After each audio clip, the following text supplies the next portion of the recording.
ఇదే నా పల్లెటూరు, ఇదే నా తల్లి గారు. మా ఊరి పాడి పంట రాములోరి దీవెనంట.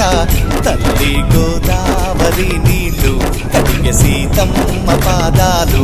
ఊరంతా హాయ్ హాయ్ హాయ్, మనసంతా హాయ్ హాయ్ హాయ్. ఇదే నా పల్లెటూరు, ఇదే నా తల్లి గారు. మా